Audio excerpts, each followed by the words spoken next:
یہ تیسری حدیث ہے، اس کے اندر یہ ہے کہ آدمی نے درخت ہی بیچ دیا کھجور کا، پھل نہیں بیچا اس کے اوپر، کسی نے کسی سے درخت ہی خرید لیا کہ بھئی یہ درخت بیچو ہم سے. آپ اس میں شرط لگا دیں کہ بھئی درخت آپ کو زمین سے کاٹنا ہے یا جڑ کھود کر کے نیچے سے اکھاڑنا ہے تاکہ اختلاف نہ ہو. یا عرف عام میں کیا ہوتا ہے، اگر کوئی درخت خریدتا ہے تو کیا ہے شکل خریداروں کی اور بیچنے والوں کی، کہ کیا وہ زمین سے اس کی جڑوں کو اکھاڑتا ہے یا زمین کے برابر سے اس کو آڑے سے کٹواتا ہے، کیا شکل ہے اس کی. بہرحال تو جب اس نے خریدا کھجور کے درخت کو تو اس پر پھل آ چکے تھے، اور کچھ پھل میں بائے نے، یعنی جو باغ والا ہے درخت والا، اس نے تعبیر نخل کر رکھا تھا، تا اور الف کے اوپر حمزہ. اب بڑا یو اب بڑا عین نہیں، اب بڑا یو حمزہ بارا، تعبیر مذکر خوشے کے اندر مؤنث خوشہ ڈال دینا. کھجور کے خوشے میں میل فیمیل جو خوشہ ہوتا ہے اس کو پہچانتے ہیں وہ لوگ، تو مؤنث خوشے کو چیر کر کے مذکر خوشے کو ڈال دیا، اس کو باندھ دیا. تو اب پھل زیادہ ہوتا ہے، پیداوار زیادہ ہوتی ہے اور پھل بھی بڑا عمدہ ہوتا ہے. وہ یہ فرٹیلائزیشن ہے. ایک مرتبہ نبی صلی اللہ علیہ وسلم نے کہا کہ اگر نہیں بھی کرو گے تو کوئی حرج نہیں ہے. ایک رائے دیا آپ نے، یہ دنیاوی معاملے میں رائے تھی، شریعت کا کوئی حکم نہیں تھا. لوگوں نے چھوڑ دیا، نتیجہ ہو کہ پھل کم آیا، جو بھی آیا وہ بالکل ردی مال آیا. تو کہا رسول اللہ صلی اللہ علیہ وسلم سے، انہوں نے شکایت کی، کہا کہ میں انسان ہوں تمہاری طریقے سے، تو میں تم کو اور نبی ہوں تو دین کے معاملے میں نبی ہوں، تو اگر دین کی کوئی بات کہتا ہوں تب تو اس پر عمل کرو، لیکن اگر دنیا کی بات کہتا ہوں تو انتم عالم و بے امور دنیا کو، تم لوگ اپنے دنیاوی معاملات کو، کھیتی باڑی کے معاملے کو ہم سے زیادہ جانتے، تو تم کرو، اس سے کوئی حرج کی بات تو ہے. یہ تو تدبیر ہے کہ پھل ہمارا کیسے اچھا آئے گا. تو چلیے بھائی، درخت ہم نے بیچا، اور درخت کے اوپر کچھ خوشوں کو ہم نے تعبیر کر رکھا تھا، نر مادہ خوشے کو ایک ساتھ کر کے باندھ رکھا تھا. اور کچھ پھل تھے جس کو ابھی تعبیر نخل میں نے نہیں کیا تھا، اب کچھ پھل ابھی نئے پیدا ہو رہے ہیں. اسی بیچ میں کوئی آیا، کہا کہ یہ درخت بیچیے، ہم نے کہا چلو ٹھیک ہے بیچتے. تو اب جو بیچیں گے ہم، تو وہ درخت پر جو پھل ہے جس کی ہم نے تعبیر کر رکھی ہے، وہ پھل کس کا ہوگا؟ بائے کا ہوگا. جب وہ پھل ٹوٹے گا تو جتنے حصے کی تعبیر اس نے کر رکھی ہے وہ یہ لے لے گا، اور جو غیر معبر پھل ہے جس کی تعبیر نہیں کی گئی ہے یا جو بعد میں پیدا ہوا ہے وہ مشتری کا. اس کو بالکل یوں سمجھ لیجئے کہ ہمارے کھیت میں فصل لگی ہوئی، ہم نے کھیت بیچنا ہے. اب آپ اس کو خریدنے کے لیے آئے تو اس میں جو لگا ہوا ہے غلہ وہ ہمارا ہوگا، یا ابھی پودا ہرا ہے اور آپ کہتے ہیں کہ خالی کرو، تو وہ پودا ہم کاٹ لیں گے، اپنے جانور کو کھلائیں گے. یا اگر آپ لیتے ہیں تو پھر ہم آپ سے شرط لگائیں گے کہ اس کے بونے میں، جوتنے میں، بونے میں اور اس کی سینچائی میں ہمارا اتنا پیسہ خرچہ ہے وہ آپ دے دیجیے.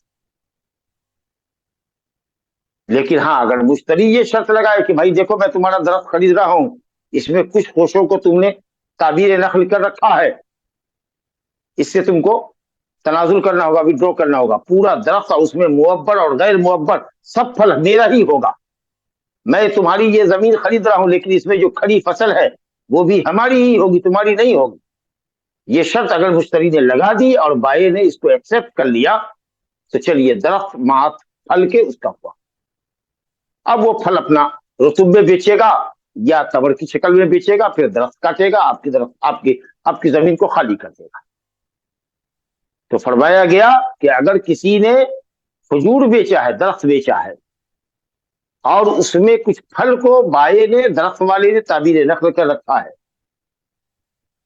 تو وہ پھل قانونی طور پر کس کا ہوگا؟ بائے کا ہوگا. الا ان یشترط المبتاع، مگر یہ کہ خریدار شرط لگا دے کہ ہم درخت میں اور اس پر جو بھی پھل ہے تعبیر کیا ہوا تمہارا، یا بھی غیر معبر جو ہے جس کی تعبیر تم نے نہیں کی ہے، وہ سب ہمارا ہوگا. زمین ہم نے خریدی، اس میں جو کھڑی فصل ہے وہ سب ہماری ہوگی، تو خیر کوئی بات نہیں. چلیے اسی حدیث کو پڑھ لیتے ہیں. ان عبداللہ بن عمر رضی اللہ عنہما، عبداللہ بن عمر رضی اللہ عنہ سے روایت ہے، ان رسول اللہ صلی اللہ علیہ وسلم قول، نبی صلی اللہ علیہ وسلم نے، رسول اللہ صلی اللہ علیہ وسلم نے فرمایا، من باع نخلا قد ابرت، جس لیے درخت نخل کہتے ہیں کھجور کو، اور اس پر جو پھل آتا ہے اس کو تمر کہتے ہیں، رطب کہتے ہیں. تو رطب ہوتا ہے اور اس کے بعد وہ پکنے لگتا ہے تو رطب کہلاتا ہے. جب وہ سخت ہو جاتا ہے، توڑنے کے لائق ہوتا ہے، جو سال 2 سال رہ سکے تو اب وہ تمر کہلاتا ہے. تو جس نے کھجور کا پیڑ بیچا، قد عبرت، جس کے پھل کی تعبیر کر دی گئی تھی، فثمرتها للبائع، تو اس کا پھل بائع کو ہوگا، جب ٹوٹے گا وہ پھل تو وہ لے لے گا، الا ان یشترط المبتاع، مگر یہ کہ خریدار شرط لگا دے کہ یہ پھل بھی ہمارا ہوگا تو اس کا ہو جائے گا۔ مسلم شریف میں جو الفاظ آئے ہیں اس پہ یہ بات کی وضاحت ہے، وَمَنِ ابْتَاعَ عَبْدًا، اسی طریقے سے اگر کسی نے غلام خریدا، مثال کے طور پر ہمارا غلام ہے، آپ خریدنے کے لیے آئے، اور غلام ماشاءاللہ اچھا کرتا پہنے ہوا ہے، اچھی ٹوپی پہنے ہوا ہے، چشمہ لگائے ہوا ہے، گھڑی بھی مالک نے اس کو دے رکھا ہے، موبائل بھی دے رکھا ہے، کچھ اور بھی دے رکھا ہے، تو اب جب ہم اپنے غلام کو بیچنے کے لیے گئے اور آپ خریدنے کے لیے آئے تو ہم نے کہا بھائی یار ٹوپی اتار دو، یہ جو گھڑی ہے اس گھڑی کو اتار دو، یہ جو موبائل ہم نے تم کو دے رکھا ہے یہ سب تم اتارو، کیونکہ سامان تو ہمارا ہے، ہم نے غلام بیچا ہے، اپنے غلام کو پہنا رکھا ہے ہم نے، عمدہ لباس اور عمدہ اشیاء میں نے دے رکھی ہے، وہ تو میرا ہے۔ مگر خریدار ہوشیار ہے، اس نے کہا کہ دیکھیے میاں صاحب، ہم نے اس غلام کو بیچا جس شکل میں ابھی ہے، ماشاءاللہ ٹوپی ہے، آنکھ پہ چشمہ ہے، گھڑی ہے، موبائل ہے، جوتا پہنے ہوا ہے، کرتے پائجامے میں ہے، اسی شکل میں ہم نے آپ کا غلام خریدا ہے، کوئی بھی چیز آپ اس سے اتروا نہیں سکتے۔ تو بائع نے کچھ دیر سوچا ہوگا، اچھا چلیے ٹھیک، تو اگر شرط لگا دیا ہے خریدار نے تو تمام چیزوں کے ساتھ غلام بکے گا، ورنہ قاعدہ اصل یہ ہے کہ غلام بکے گا، اور غلام سے جو چیز بھی وہ نکال سکتا ہے جو دیے ہوا ہے اس کو وہ سب رکھوا لے گا، تو اصلاً یہی شکل ہے۔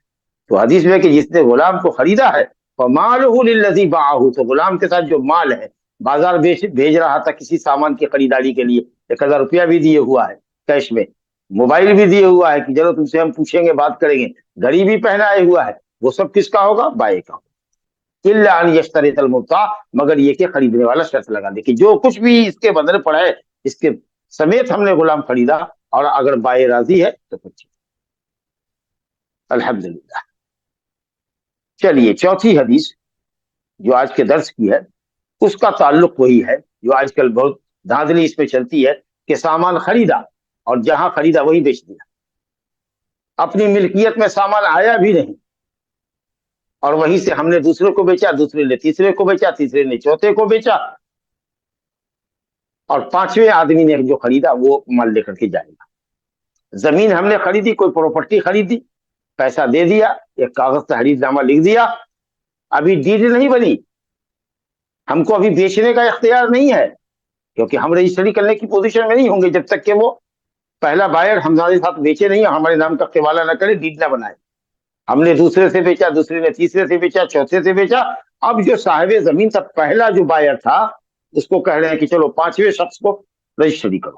تو اس کا مطلب ہے کہ یہ بیچ میں چار کیا ہے، انہوں نے پیسہ 10 لاکھ لگایا تھا، 10 کو 12 لاکھ میں بیچا، 12 والے نے 13 میں بیچا، 13 والے نے 15 میں بیچا، 15 والے نے 20 میں بیچا، اور اب جا کر کے وہ لکھ رہا تھا۔ اب سوچئے جس نے لکھنا ہے پہلا بائر، اس کو کیا دکھ نہیں ہوگی، دکھ نہیں ہوگا کہ بتاؤ تو 10 لاکھ میں ہم سے لیا ہے اور آج ہم جا رہے ہیں رجسٹری کرنے کے لیے، 20 لاکھ کے پیپر پر اسٹیمپ پر ہم دستخط کریں گے کہ ہم نے بیچا ہے، کاش کہ میں نے نہ بیچا ہوتا، یہ میرے ہی پاس ہوتا اور آج میں اس کو بیچتا۔ تو یہ تو بہت سراسر آپ اس کا دل دکھا رہے ہیں، اس لیے شریعت نے کہا کہ نہیں، خود اس کے سامنے بھی اگر آپ دوسرے کو بیچتے ہیں، حوالہ بھی آپ نے ڈیڈ بنوایا اور وہیں پر اس کے سامنے آپ بیچتے ہیں، تو بھی اس کو تکلیف ہوگی، اور اس کو جانے دو اپنے گھر پر، کل ملتے ہیں بھائی، کل بات کریں گے۔ تو سامان اگر کچھ خرید رہے ہیں آپ تو اس سے منافع لینے کی پوزیشن میں آپ تبھی آتے ہیں جبکہ گھاٹا سہنے کی پوزیشن میں بھی آپ ہو۔ گھاٹا سہنے کا کیا مطلب ہے کہ ایک سامان بازار سے ہم نے خریدا، اس کو لے کر کے گھر گئے، ممکن ہے کہ ہاتھ سے گر گیا، ٹوٹ گیا، ممکن ہے کہ کچھ اس میں نقص پیدا ہو گیا، تو آپ اس کو اپنے گھر لے آئیے نا، اب وہ آپ کی تحویل میں ہے، راستے میں اگر کسی کے دھکے سے ٹوٹتا ہے تو آپ کا جائے گا، گھر میں آپ نے رکھا ہے، خدا نخواستہ اللہ نہ کرے اگر گھر میں آگ لگ گئی، سامان آپ کا جل گیا، تو گھاٹے کی پوزیشن میں آپ آ گئے ہیں تو آپ منافع لیجیے، لیکن جہاں خریدا دکاندار ہی کے دکان میں رکھا، کس کو رہنے دیجیے۔ اب 2 روز کے بعد جو ہے کوئی آدمی گیا اور اس نے اٹھا لیا اور آپ نے منافع لے لیا، تو گویا پیسے پر آپ منافع لے رہے ہیں۔ تو چیز پر منافع لینے کی پوزیشن یہ ہے کہ جب آپ اس کو اپنی تحویل میں لے لیں اور آپ اس کے اوپر پورا اختیار رکھ رہے ہیں، اس کے بعد ہوگا۔ عبداللہ بن عمر رضی اللہ عنہ کی روایت ہے کہ اندر رسول اللہ قال من ابتاع طعاما، جس نے کھانا بیچا، فلا یبیع، یا جس نے کھانا خریدا، چلیے غلہ کھانے کی اشیاء خریدا، فلا یبیع حتی یستوفیہ، تو وہ اس کو نہ بیچے جب تک کہ پورے طور پر اپنے قبضے میں نہ لے لے، اپنی جگہ پہ نہ لے جائے، اپنے گھر، اپنی دکان، اپنے مکان، اپنے گودام میں اس کو لے نہ جائے. وفی لفظ، دوسرے ایک لفظ میں حتی یقبضہ، اس پر پورے طریقے سے قبضہ کر لے، اپنے ہاتھ میں لے لے، یعنی اس کو، اس شے کو وہاں سے منتقل کرے اور اپنی تحویل میں لے جائے. ابن عباس رضی اللہ عنہ سے کہا گیا کہ اور دوسری چیز کھانے کے علاوہ کوئی دوسری اشیاء، تو کہا کہ وَأَحْسِبُ كُلَّ شَيْءٍ مِثْلَهُ، ہر چیز کا یہی حکم ہے. میرا گمان ہے کہ ہر چیز کا یہی حکم ہے. جو بھی آپ خرید رہے ہیں، موٹر سائیکل خرید رہے ہیں، جہاں خریدا وہاں نہیں بیچ سکتے، آپ اس کو لے جائیے اپنے پاس، اپنے گھر سے بیچیے، اپنے دکان سے بیچیے، کسی دوسری منڈی میں جا کے بیچیے، وہاں مت بیچیے، وہاں سے اس کو منتقل کیجیے. یہ ہے مسئلہ. اور حدیث بہت ہی صاف اور واضح ہے. حضرت زید بن ثابت رضی اللہ عنہ کی حدیث ہے، ابو داؤد میں دار قطنی میں ایک روایت میں فرمایا، نہا ان تباع السلع حیث تبتاع حتی یہوزها التجار الی رحالہم. رسول اللہ صلی اللہ علیہ وسلم سلع کی جمع ہے، تمام سامانوں کو جہاں خریدا ہے وہاں بیچنے سے منع فرمایا ہے، یہاں تک کہ تجار اس کو اپنے گھر لے جائیں، اپنے رحل، اپنے کجاوے میں لے جائیں، جہاں وہ رہ رہے ہیں وہاں لے جائیں، اپنی جائے قیام پر لے جائیں، اپنی دکان پہ لے جائیں، اپنے گودام پہ لے جائیں، لیکن وہاں سے منتقل کریں. تو یہاں سلعتن کی جمع ہے، ہر سامان کو شامل. اس لیے صرف یہ کہنا کہ یہ حکم صرف طعام کے لیے ہے، یہ بات غلط ہے. صحیح قول یہ کہ کوئی بھی چیز جب تک کہ آپ اس کو اپنے قبضے میں نہیں لے لیتے، یا زمین یا مکان کا ڈیڈ آپ کے نام نہیں بن جاتا، آپ اس کو بیچنے کی پوزیشن میں نہیں ہوتے. واللہ اعلم. پانچویں حدیث اس باب کی ہے، ناپاک اشیاء جو دین کے لیے، اخلاق کے لیے، عقل کے لیے، جسم انسانی کے لیے نقصان دہ چیز ہو، جس کو شریعت نے حرام کیا ہے، اس کو بیع کرنا اور اس کی قیمت استعمال میں لانا وہ بھی حرام ہے. شریعت نے جس چیز کو حرام کیا ہے اس کی تجارت کو بھی حرام. اب اس سلسلے میں یہ بہت مشہور حدیث ہے، زبردست حدیث ہے، مشہور والے زبردست ہے اور مشہور حدیث ہے. یہ شہرت کے معنی میں، وہ اسلامی اصطلاحی جو مشہور حدیث ہوتی ہے وہ معنی نہیں مراد ہے. تو حضرت جابر بن عبداللہ رضی اللہ عنہ کی روایت ہے، انہ سمع رسول اللہ صلی اللہ علیہ وسلم یقول عام الفتح. ذرا غور سے سنیے. حضرت جابر بن عبداللہ انصاری رضی اللہ عنہ فرماتے ہیں کہ انہوں نے رسول اللہ صلی اللہ علیہ وسلم سے فرماتے ہوئے سنا، عام الفتح، فتح مکہ کے ساتھ. اب بعض روایت میں وہو بمکہ، اور آپ کہاں تھے؟ مکہ میں تھے. گویا حضرت جابر نے زمان اور مکان دونوں کی وضاحت فرما دی کہ یہ بات کہاں کہی تھی آپ نے؟ مکے میں کہی تھی. اور کب کہی تھی؟ فتح مکہ کے دن کہی تھی، جب مکہ فتح ہوا سن 8 ہجری میں. تو جگہ ہو گئی متعین کہ مکہ، اور کب کہا تھا؟ فتح مکہ کے سال سن 8 ہجری رمضان کے اندر. کیا کہا آپ نے؟ ان اللہ ورسولہ حرم بیع الخمر والمیتۃ والخنزیر والاسود. بے شک اللہ اور اس کے رسول نے شراب کی بیع کو حرام کیا. خمر کہتے ہیں ما خامر العقل، وہ چیز جس کو استعمال کرنے سے عقل پر پردہ پڑ جائے، آدمی کے درمیان خیر و شر کی تمیز نہ رہے، آدمی کی چال میں لڑکھڑاہٹ آ جائے، زمین آسمان اس کو ناچتے ہوئے نظر آئے، اول فول بکے، لیکن نہ مستی اور طرب کے نام پر. اب ایک شخص ہے جس کو آپ سن کرنے کے لیے، آپریشن کرنے کے لیے اس کو دیا جاتا ہے انجیکشن دے کر کے آپ نے اس کو بے ہوش کر دیا، کچھ نہیں ہے اس کو. تو بے ہوشی، ہر بے ہوشی خمر اور شراب نہیں ہے. وہ چیز جس کو استعمال کر کے، چاہے لیکوڈ کی شکل میں ہو، ٹیبلیٹ کی شکل میں ہو، انجیکشن کی شکل میں ہو، سونگھنے کی شکل میں ہو، چکھنے کی شکل میں ہو، کہ جس کو استعمال کرنے کے بعد آدمی کے اندر مستی اور طرب آ جائے، سمجھے کہ وہ بادشاہ ہے اور خوب مستی اور لذت اور سرور کا اظہار کر رہا ہے. لگ رہا ہے کہ وہ آج کی رات کا بادشاہ ہے، ہاتھی کی طرح جھول رہا ہے، جھوم رہا ہے. بولو شہر کی کیا قیمت ہے، حیدرآباد کی کیا قیمت ہے، بولو میں ادا کر دیتا ہوں.